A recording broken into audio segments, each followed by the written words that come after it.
The 20th summit of the Bolivarian Alliance for the Peoples of Our America People's Trade Treaty was held in the Cuban capital this Tuesday with the presence of several heads of state from Latin America and the Caribbean.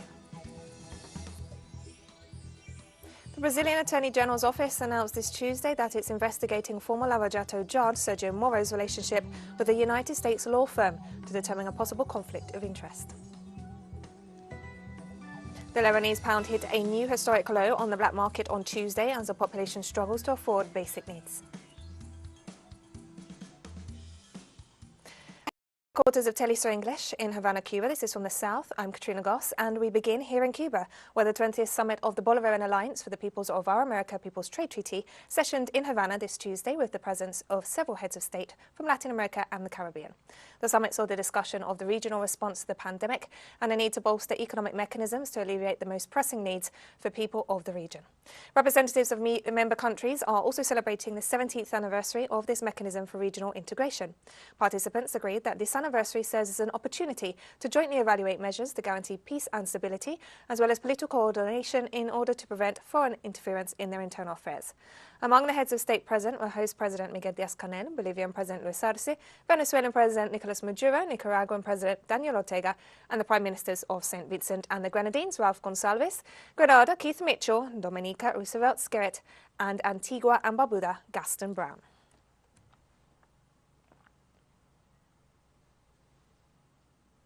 And during his opening remarks at the 20th summit of the Bolivarian Alliance for the Peoples of Our America People's Trade Treaty, host President Miguel Díaz-Canel stated that the coercive measures imposed by imperialist powers against ALBA member states have caused significant loss for their peoples. Several members of this mechanism have been victims of the application of coercive measures that became stronger in the worst moment of the pandemics, appealing to political maneuvers that were supported in lies and the power of imperialism.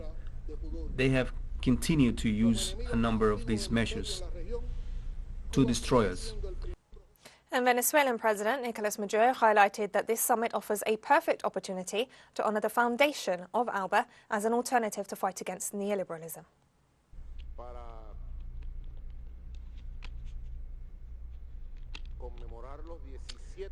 To celebrate the 17th anniversary already of the foundation of what in its birth in 2004 was an alternative to neoliberalism and the attempt to colonize our countries, our nations, with what was known as a free trade agreement. In his address to the ALBA-TCP summit, Nicaraguan President Daniel Ortega stressed the need to strengthen the bloc and follow the ideals of its founders. I would say that ALBA, after the triumph of the Cuban Revolution, and that battle that Cuba has been waging all along the years,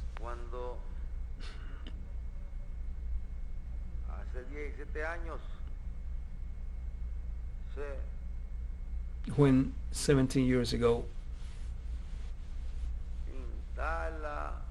these organization starts in our Latin American and Caribbean America, ALBA appears under the concept of Fidel, or under the ideas of Fidel and Chavez. It is the very first step taken in our America in the direction that our leaders were seeking in trying to get union. From the times of Bolivar, Sandinos in their supreme dreams, and plan that they created for us from the mountains. They created that plan for bringing us together, to all the presidents that were together. The National Assembly of Nicaragua approved an agreement with Honduras that enables the implementation of joint actions on their shared border to advance in the elimination of malaria. The agreement will allow health authorities from both countries to guarantee medicines and diagnostic tests, provide care and share information on the spread of the disease. The binational agreement seeks to secure the elimination of malaria in Central America and prevent its reintroduction in the region. Data from the World Health Organization in 2020 showed that 241 million people were infected with malaria worldwide, of which 627,000 died from the disease. Honduras and Nicaragua share important border points where we have population, families who naturally move to one side or the other of both countries. This is a key for the actions to be truly effective, and we can have an impact on the control and elimination of malaria. And we'll be right back after this very short break. Don't go away. Important border points where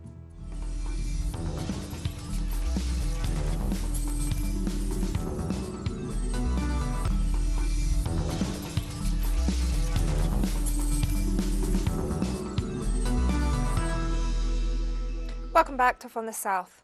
The Brazilian Attorney General's office announced this Tuesday that it's investigating former Lava Jato judge Segio Moro's relationship with the United States law firm Alvarez & Marsal to determine a possible conflict of interest. From Sao Paulo, our correspondent Brian Meir reports. Today, the Brazilian Federal Auditing Court, together with the Attorney General's office, opened an investigation into former Lava Jato judge Segio Moro, who also served as justice minister in the far-right Jair Bolsonaro administration. What they want to know is the nature of his relationship with his ex-employer, Alvarez & Marsal, a U.S. law firm that hired him immediately after he left the Bolsonaro administration. Alvarez & Marsal is the law firm overseeing the post-bankruptcy restructuring of Odebrecht Engineering Company, which was one of the 5 largest engineering companies in Brazil when Judge Segio Moro bankrupted it in 2015 by ordering paralyzation of all of its operations, along with 4 other of the largest construction companies. This alone resulted in 500,000 immediate layoffs in the construction sector and greatly exacerbated the recession that was underway. Now, Moro is already under investigation from a Supreme Court order looking into his handling of Lula's political imprisonment and other examples of judicial bias, such as releasing erroneous information about presidential candidate Fernando Haddad on the eve of the 2018 election, and then accepting a position in his opponent, Jair Bolsonaro's government, as justice minister. Segio Moro is currently polling in 3rd place for next year's presidential elections, but many people are worried that he could be the U.S. government's unofficial candidate and that he might grow in popularity due to his history of collusion with the U.S. Department of Justice and the FBI, which met every 15 days with the Lava Jato task force for 5 years, including the period of Lula's arrest and political imprisonment. The Ethics Committee of the Peruvian Congress could open an investigation against the President of Parliament, Maria del Carmen Alba, for her statements asking 2 representatives of the Spanish Congress of Deputies to reject the legitimacy of the government of President Pedro Castillo. The decision was made public by the president of the committee, Cabo Paredes, who explained that the Peruvian Foreign Ministry asked the country's embassy in Spain for information regarding Alva's visit to the Spanish Congress of Deputies. According to sources, the Peruvian congresswoman gave a speech lasting about 10 minutes that was exclusively aimed at discrediting and delegitimizing the newly elected government.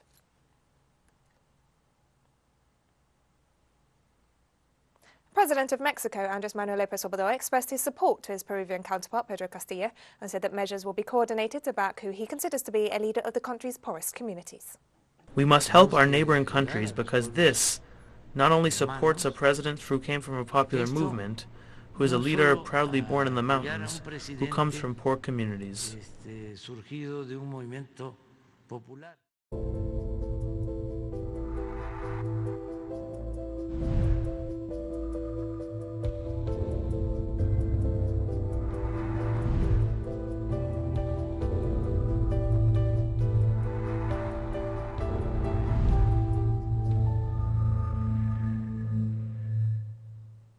The Bolivian government admitted that so far it's failed in the international campaign to get major pharmaceutical companies to lift, even temporarily, patents on vaccines against COVID-19 in order to contain the spread of the pandemic. Our correspondent, Freddie Morales, has the story.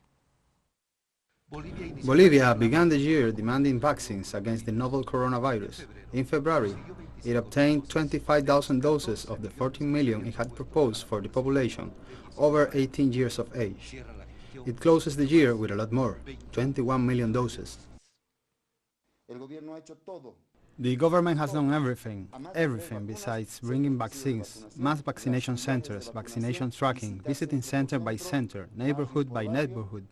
Now it is up to the population to take responsibility for this vaccination.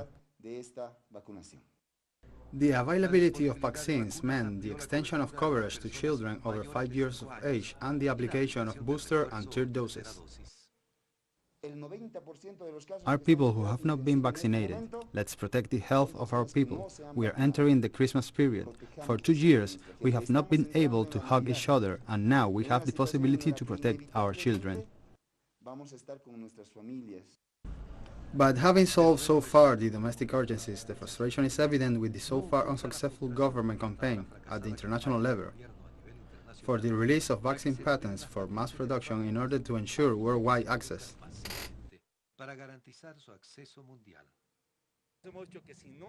We say that if patents on vaccines were not lifted, we were going to have uncertainty that will last for a long time, and we were right. The campaign has not yet taken off, despite the fact that world leaders have promoted it. United States President Joe Biden, Pope Francis, and other authorities have joined our calls. But even so, we have not managed to lift patents, and today we have variants such as Omicron, such as Delta. There are critical situations, such as those in Africa, where not even 10% of the population has been vaccinated and where Omicron comes from. It is said that it comes from Africa.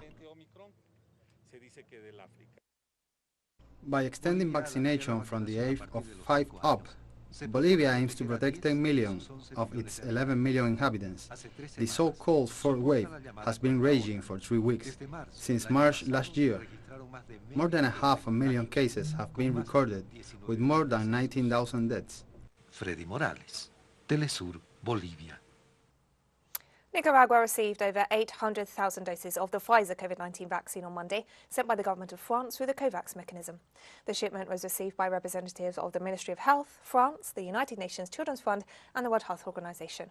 On Sunday, Nicaragua received the first donation of 200,000 Sinopharm vaccine doses, one of the first initiatives by China after the re-establishment of diplomatic relations between the two countries on December 10th.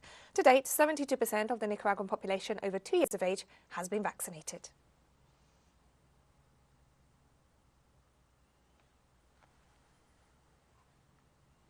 In Argentina, cases of the coronavirus have increased by more than 60% in the last 2 weeks, according to the health ministry. While occupancy of intensive care units remains stable, the number of cases has doubled so far this month, while the Omicron variant of the virus is beginning to spread. Faced with the possibility of a new outbreak, the national government has announced the implementation of a health pass from the 1st of January for access to public events. And we have more stories coming up after this final short break. Stay with us.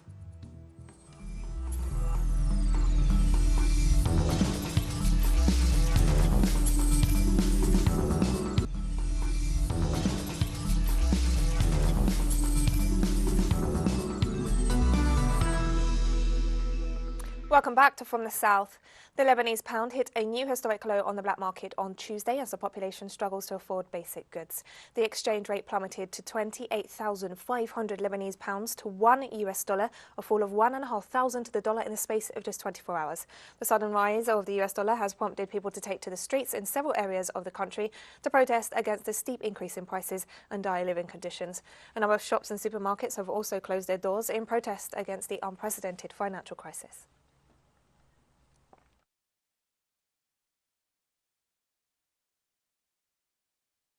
The salaries of the Lebanese did not change, so they cannot afford anything. When a person comes into the store, they ask about the price of an item and then walk away. They no longer have any purchasing power. They can barely pay rent, electricity bills, and food. During these days, whoever comes into my store, I am not selling them any goods, not before the dollar rate is fixed. It is unfair to me and to others. I am only selling candy. People are complaining, and they have the right to do so, because they can't afford anything. even if a person is getting paid 5 million Lebanese. People used to buy large quantities, but not anymore. One single pepper is for 5,000 Lebanese pounds. Where is the state? Where are the officials? What are they relying on? Do they want to suffocate us more than they already have? No one can tolerate the situation anymore, neither the people nor the business owners, as they can't go on like this anymore.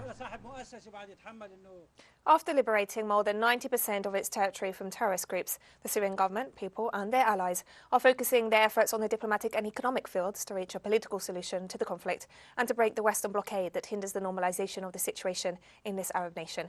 We have more details in the following report with our correspondent Hisham Wanas. In the political arena, Damascus urged us to prevent any external interference on the work of the Syrian Constitutional Discussion Committee and stressed the need for the dialogue to be purely between Syrians reflecting their aspirations and not be a process that favors agendas of countries hostile to Syria. A position announced during the meeting held on Sunday between international mediator Geir Pedersen and Syrian Foreign Minister Faisal al-Mikdad, which was described as comprehensive and good.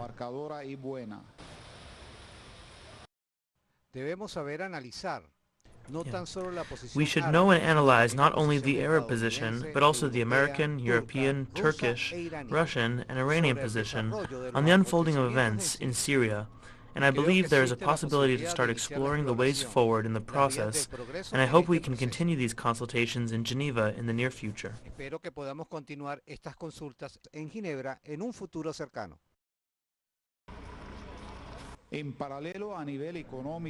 At the same time, at the economic level, Damascus is hosting the Syrian-Iraqi Business Forum until the 15th of this month, with the participation of 50 companies and numerous businessmen from both neighboring countries. This meeting integrates meetings, seminars, and work visits on-site to learn about the Syrian market and the opportunities to increase trade between the two parties.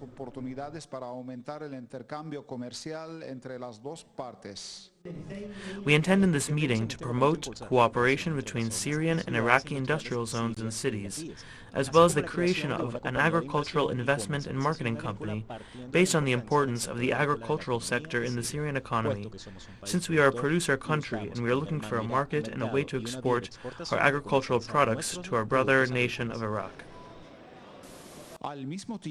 At the same time, more than 50 industrial companies from Syria and Iraq are participating in the first edition of the Export Fair, taking place in the fair city of Damascus, a trade event aimed at sharing experiences in the industrial and commercial sectors for the two countries and the benefit and the reconstruction phase, in addition to expanding the partnership between Syria and neighboring countries.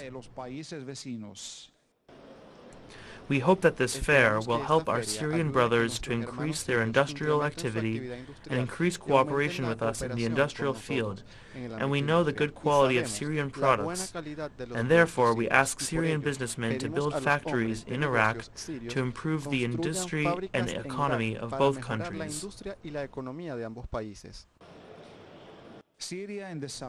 Syria, in defiance of European and American coercive measures, is opening up to its neighbors and its allies such as Russia, China, and Iran through economic channels, a move that seeks to consolidate the steadfastness of the Syrian people in the face of Western attempts to achieve through political pressure and economic sanctions what they could not achieve through the terrorist war.